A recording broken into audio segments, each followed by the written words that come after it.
The U.S. is said to be pursuing a third oil tanker. The attempt to seize the sanctioned ship is the latest escalation in a series of bold U.S. military maneuvers. Before dawn, at around 5:20 a.m. local time, the sea off the coast of Venezuela looked calm and empty, but that calm collapsed in a matter of minutes.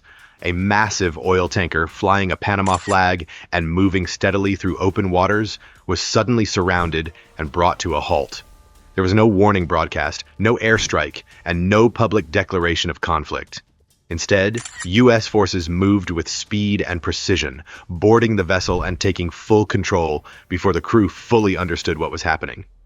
According to reporting later confirmed by Reuters and the Associated Press, the operation was executed quietly and decisively, resembling a military security action rather than a routine inspection. What makes this moment far more serious is that it was not an isolated event.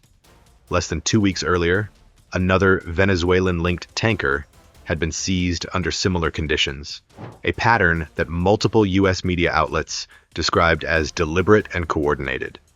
Reuters reported that the tanker carried Venezuelan crude and was intercepted despite not being publicly listed under standard Treasury sanctions, signaling a shift from symbolic enforcement to active, on-the-water pressure.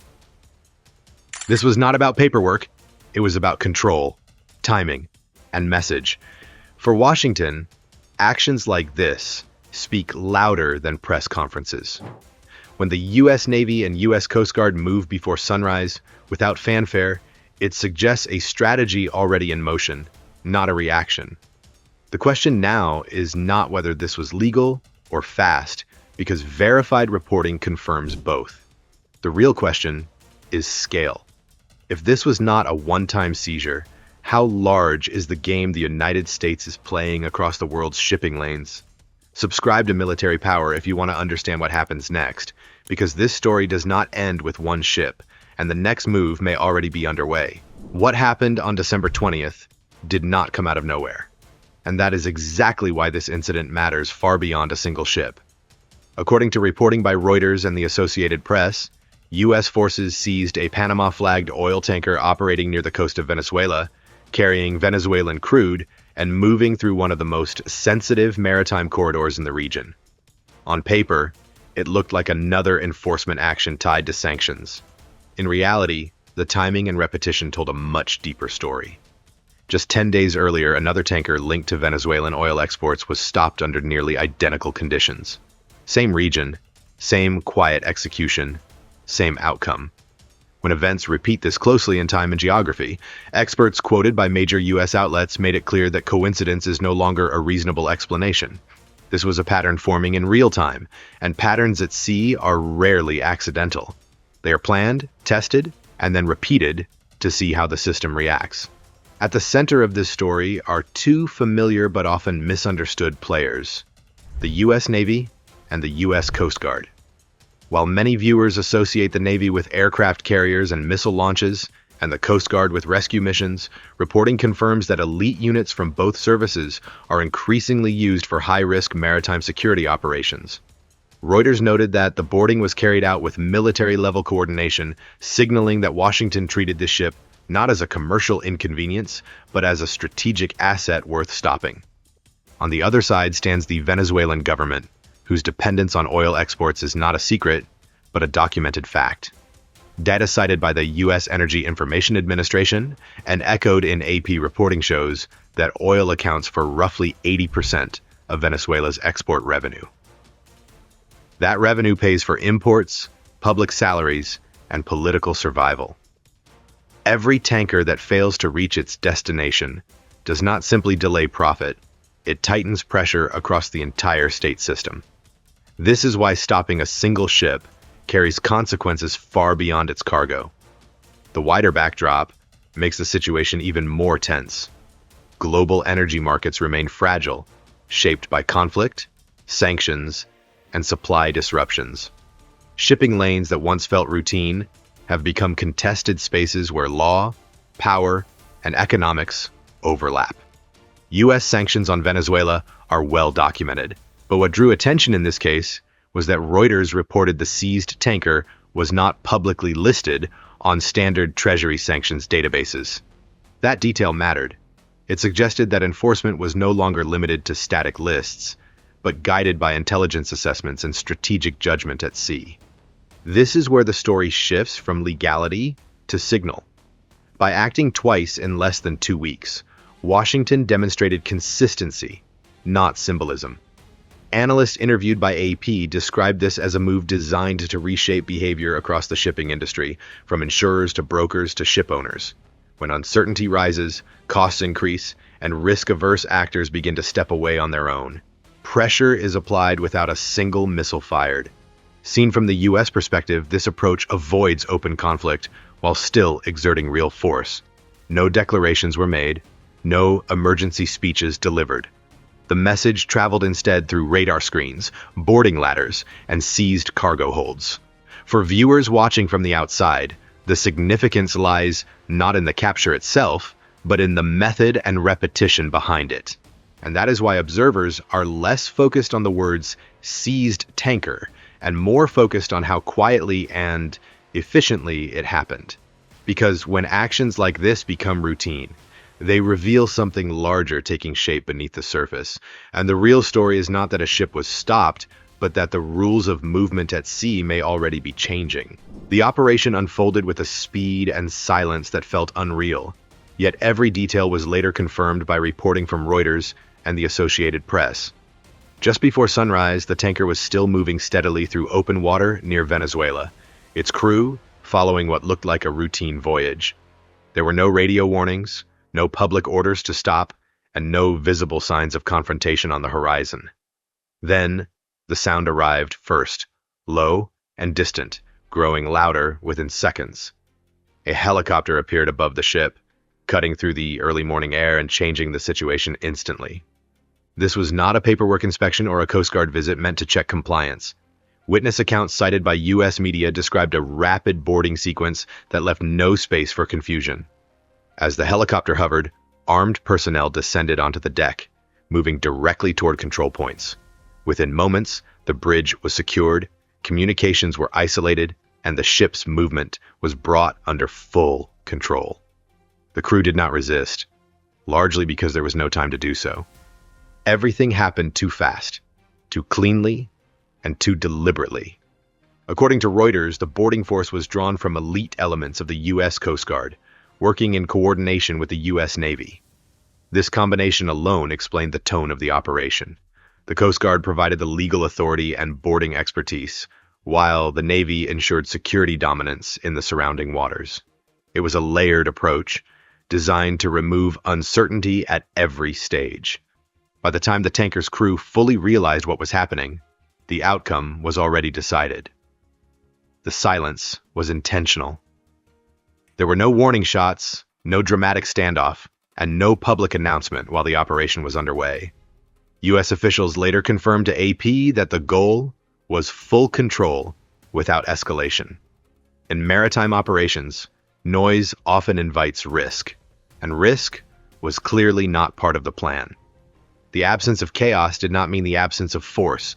On the contrary, it reflected confidence. Every movement suggested that U.S. planners already knew where to land, who to secure, and how long the entire sequence would take. This level of precision does not happen by chance. Analysts interviewed by major outlets pointed out the successful helicopter boardings depend on accurate intelligence, favorable timing, and rehearsed coordination. The tanker's position, speed, and crew routines would have been studied well in advance.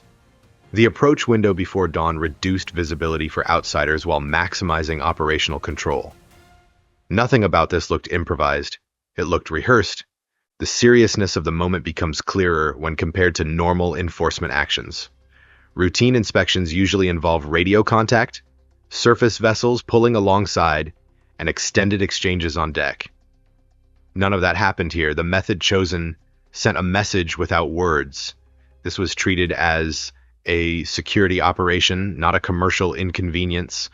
Reuters described the seizure as resembling a military mission more than a regulatory stop, a distinction that caught the attention of shipping analysts almost immediately. When a government deploys helicopters, elite boarding teams, and layered naval support to stop a single vessel, It signals priority. It suggests that the cargo, the route, or the timing matters enough to justify national-level readiness. And the calm efficiency was not meant to impress an audience. It was meant to ensure control. This is why analysts keep returning to one uncomfortable question. If this was simply about enforcing maritime law, why execute it with the urgency and coordination usually reserved for national security missions? The answer may not be spoken openly, but the method itself offers a clue. And it hints that this was never just about one ship on one morning at sea. As more details emerged after the boarding, attention quickly shifted away from the deck of the tanker and toward its intended destination. According to follow-up reporting by Reuters and the Associated Press, the seized vessel was carrying Venezuelan crude oil, part of a trade flow that keeps the Venezuelan state financially alive. This was not refined fuel for nearby markets, nor a short regional delivery. The tanker was moving along a long-haul route, one that connects South America to buyers thousands of miles away. Shipping data reviewed by journalists showed the vessel's course pointing eastward, consistent with routes commonly used to reach Asian markets. Multiple analysts, cited by Reuters, noted that Venezuelan crude shipments in recent years have increasingly been directed toward Asia as traditional Western buyers cut back under sanctions. Within that context, several reports indicated that the final destination was likely China, although official confirmation was never publicly announced. That uncertainty itself became part of the story. This detail fundamentally changed how the seizure was interpreted. If the tanker had been heading to a nearby refinery or a regional partner, the action might have remained framed as strict sanctions enforcement. However, once Asia entered the picture, the meaning expanded. The operation was no longer only about restricting Venezuela's exports, it became a demonstration of reach. By stopping a ship bound for the other side of the world, Washington showed that geography does not provide protection when maritime routes intersect with U.S. strategic interests. Reporting from AP emphasized that oil is not just another commodity moving through global trade lanes. It is a resource that underpins industrial growth, energy security, and political leverage. For Venezuela, crude oil represents the backbone of the economy. For buyers across Asia, it represents supply stability in a volatile market. When a tanker carrying that oil is seized far from its destination, the disruption echoes well beyond the point of interception. This is where the incident crossed into geopolitical territory.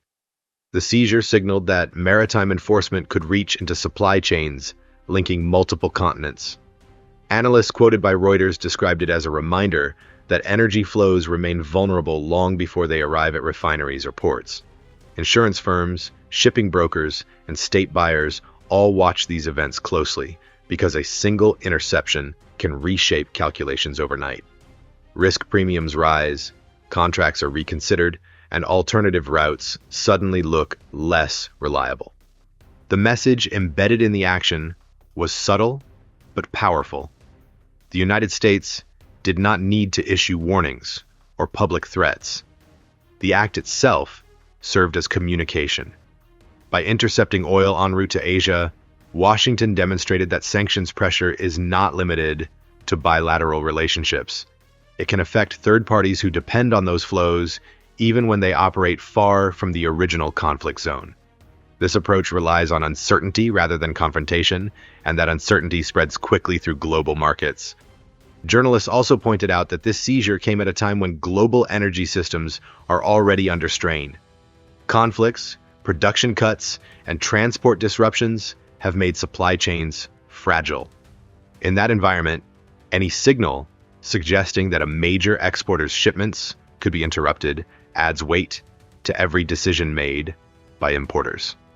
Oil, in this sense, becomes more than fuel. It becomes leverage. The significance of this chapter lies in how the story widens. What began as a U.S. operation near the Venezuelan coast now touches energy security across oceans. The tanker's route connected Washington's policy choices to distant economies and long-term strategic balances. That is why experts stopped viewing the seizure as a narrow legal action and started reading it as a broader statement about control over maritime energy corridors. At that point, the narrative clearly moved beyond a dispute between Washington and Caracas. The destination of the oil transformed the incident into something larger, something that ripples through global trade and power relationships. And once that shift occurred, it became clear that the consequences of this seizure would not be confined to one ship or one coastline, but felt wherever energy dependence meets maritime vulnerability. To understand why the seizure of a single tanker carries such weight, it is necessary to look beyond the ship itself and into the structure of the Venezuelan state. Multiple reports by Reuters, the Associated Press, and data from the U.S. Energy Information Administration have consistently shown that around 80% of Venezuela's export revenue comes from oil. This is not a side industry or one source among many. It is the core artery that keeps the country functioning. When that flow is interrupted, the impact is immediate and widespread. Oil revenue does not simply sit in corporate accounts. It moves directly into the national budget, covering imports that Venezuela cannot produce domestically, from food staples to industrial parts. It funds public salaries, including those of teachers, hospital workers, and civil servants who depend on state payments to survive. More importantly, it sustains the political system itself, providing the cash needed to maintain loyalty, manage institutions, and prevent internal fracture. Reuters has repeatedly noted that when oil income dips, pressure appears almost instantly across Venezuelan society. This is why stopping a tanker is not just about lost barrels at sea. Each ship represents weeks of income moving through a fragile economy. When that ship does not arrive, the loss ripples outward. Import schedules tighten, currency shortages deepen, government obligations become harder to meet. Analysts cited by AP describe this as a domino effect, where one delayed payment leads to another and then another, until the strain becomes visible at every level of daily life. The severity of this vulnerability has been documented for years. Venezuela's oil production has already fallen sharply compared to its peak decades ago, a decline tracked closely by international energy agencies. With fewer barrels available to sell, every successful export becomes more valuable. That makes each intercepted tanker proportionally more damaging than it would be for a diversified economy. In this context, maritime seizures act like pressure points rather than blunt force. They exploit dependency instead of confronting it head-on. What makes this strategy especially powerful is that it does not require open conflict. There are no airstrikes, no troop movements on land, and no visible battlefield. Instead, the pressure builds quietly through balance sheets and shipping manifests. As Reuters explained in its coverage, even rumors of possible interceptions can cause buyers to hesitate and insurers to raise premiums. When risk increases, fewer actors are willing to move the cargo at all. In some cases, ships may remain idle, not because they are blocked, but because the cost of moving becomes too high. From Washington's perspective, this approach applies force without triggering immediate escalation. By slowing the flow of money, rather than destroying infrastructure, the United States can increase leverage while avoiding the images and consequences of traditional warfare. Analysts interviewed by major outlets have pointed out that this method leaves room for adjustment. Pressure can be increased or relaxed by changing enforcement intensity, all without crossing into open hostilities. For Venezuela, however, the margin for endurance is thin. Each delayed shipment compounds existing financial stress. Each disrupted route adds uncertainty to planning. Over time, that uncertainty erodes confidence, both inside the country and among external partners. Oil, once a shield of stability, becomes a point of exposure. This is the heart of the strategy. There's no need for bombs when cash flow can be constrained. There's no need for blockades when fear and risk reshape behavior on their own. The seizure of one tanker may not break an economy, but repeated disruptions can steadily weaken it from within. That reality leads to the question many observers are now asking. If one vessel can create this level of pressure, What happens if the next ship faces the same fate and the one after that? How long can a system built so heavily on a single resource continue to absorb these shocks before the strain becomes unsustainable? What made this operation stand out was not only what Washington did, but what it deliberately chose not to do. There were no airstrikes, no missile launches, and no dramatic announcements of a naval blockade. Instead, the United States applied pressure in a quieter way, one that Reuters and the Associated Press have described as a calculated shift toward maritime and financial pressure rather than open force. The seizure of Venezuelan-linked tankers fits into a broader strategy that avoids visible war while still producing real consequences. For decades, blockades and bombing campaigns were the traditional tools used to cut off an adversary's resources. Those methods were loud, risky, and hard to reverse once begun. In this case, Washington moved differently. By controlling key shipping lanes and selectively intervening at sea, the United States exercised power without crossing the threshold of open conflict. According to Reuters, U.S. officials viewed maritime enforcement as a way to apply sustained pressure while keeping escalation manageable.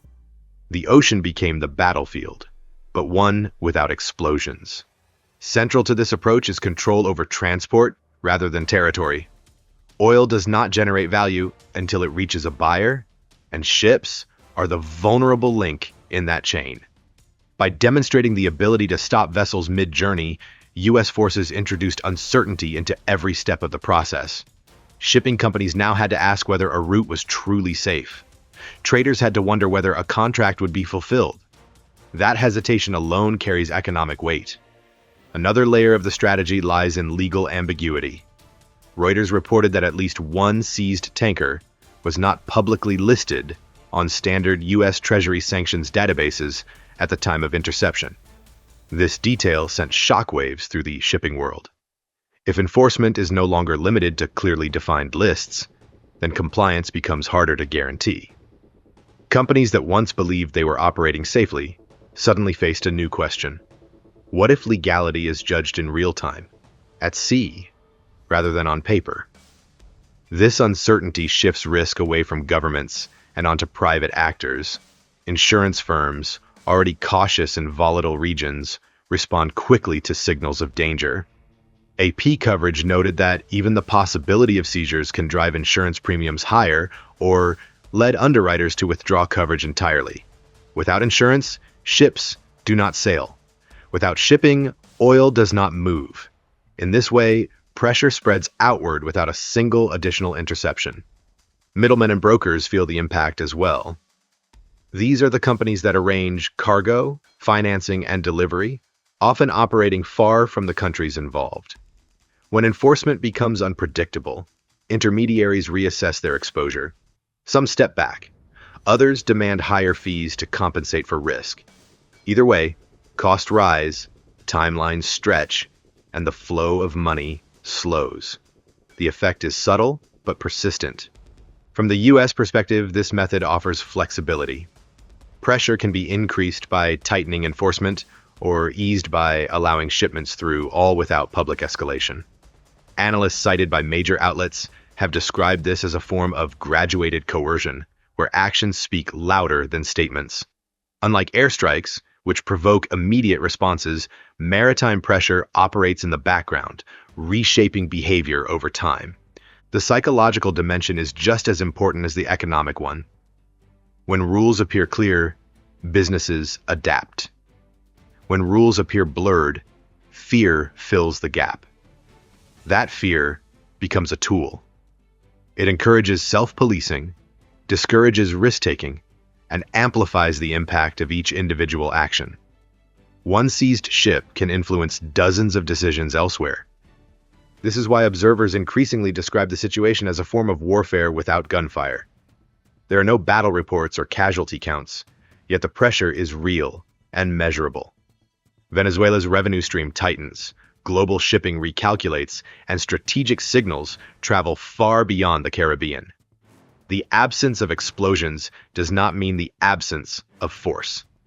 The twist in this chapter is that nothing about this strategy requires a declaration of war. It relies on law, leverage, and uncertainty rather than firepower. In doing so, it reveals a modern approach to power, one where control over movement and money can achieve results once sought through bombs and blockades. And as long as this pressure remains effective, the silence on the battlefield may be exactly the point. By the time the second tanker was taken, the pattern was impossible to ignore. 2 seizures in less than 2 weeks were not symbolic gestures or isolated enforcement actions. As confirmed by reporting from Reuters and the Associated Press, they pointed to repetition with intent, the clearest sign of a campaign rather than an exception. When the same method is applied again and again, it signals planning, patience, and a willingness to sustain pressure over time. From the U.S. perspective, the significance lies in what was achieved without crossing into open conflict.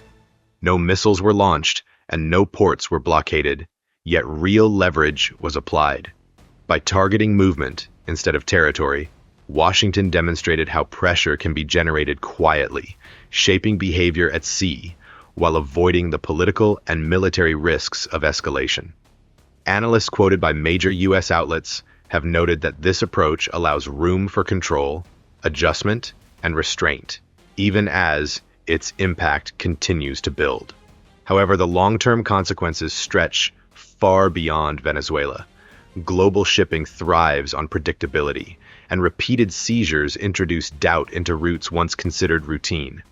As Reuters has reported in similar cases, uncertainty drives up insurance costs, alters trade decisions, and forces energy-dependent nations to rethink exposure. When oil flows become vulnerable far from conflict zones, no importer remains fully insulated. This is why the story does not end with 1 ship or even 2. It raises a broader question about how power is exercised on the world's oceans today. If seizures like these continue, will they still be seen as law enforcement? Or are we witnessing the emergence of a new kind of warfare at sea, one fought without gunfire but felt across the global economy? Subscribe to Military Power to stay ahead of the quiet military and geopolitical moves shaping the global order, often long before they reach the headlines.